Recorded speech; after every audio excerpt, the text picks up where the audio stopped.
has grown into leaps and bounds.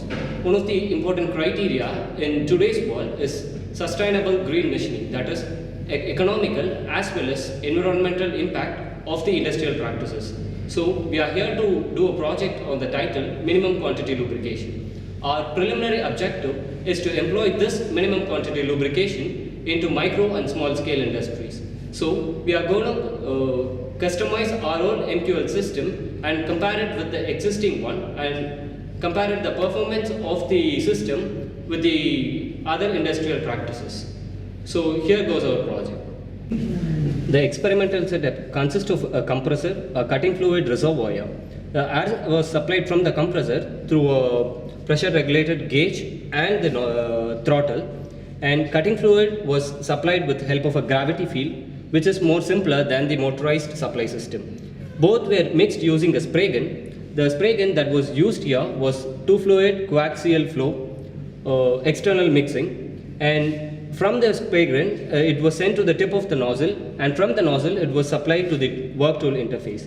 Here the setup of the custom fabricated MQL and the tool to be used. The preliminary objective of the project was to study the tool wear as it decides the tool life. So while working on tool wear, we found that the dry condition has the maximum tool wear which crosses 0.3 mm, that clearly states the tool has already failed. When flank wear reaches 0.3 mm, the tool is said to be failed.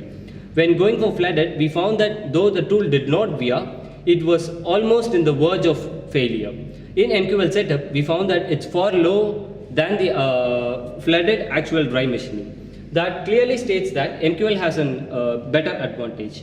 To add on with, the reason for the better cutting experience of this type of MQL technology is the cutting fluid property. The cutting fluid has two important properties. One is cooling effect, another is lubricating effect. In flooded lubrication, the cooling effect of the cutting fluid is widely exposed, while in MQL technology, the micro droplets in form of mist penetrates the toolwork interface that makes the lubricating property to dominate. So it clearly states that rather than removing the effect, it removes the cause itself that makes the machining better. Thank you.